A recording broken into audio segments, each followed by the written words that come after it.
پێشەکی بە خێراتتانەکەم بۆم ئیشە پیرۆزە ئەمە ئیشێکی پیرۆزە بۆ شارەکەمان و ڕێکخراوەکەی ئێوەش هیچ کەم و کوڕێکی نییە لەلایەن ئیشۆ بۆ یارمەتی ئەم ئیشانە ئێمەش وەکو سەرپەرشتیاری لیژنەی شارەوانی ئێمە هاتوین بە چەند کرێکاری 4-5 کرێکارەکانی کۆمپانیای گارێکسەوە هاتوین بە یارمەتی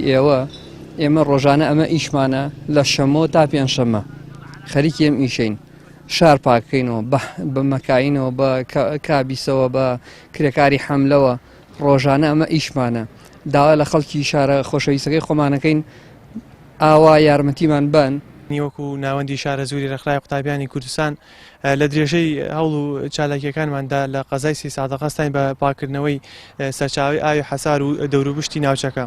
ئەم هەڵمەتەمان ڕاگەاندووە مانگانە چەند جارێک بەردەوام بین بە هاوکاری سەرۆکاتی شارەوانی 30 سادەق سوپاسیانەکەین هەڵمەتەکەش لەژێر ژینگە پارێزی هەنگاوێک بۆ تەندروستیە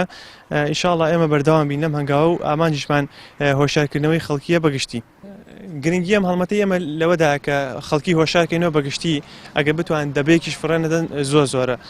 ئێمە شەم هەڵمەتەمان بەردەوام بێەوەی لە ئیسلامی ئاماژەی پێکراوە کە پاکوخاوێنی بەشێکە لە گرنگی ئیمان بۆیە بێ هەمومان هاوکار بین و هاوکاری تیمەکانی شارەوانی و ژینگە پارێزان بکەین بەڕاستی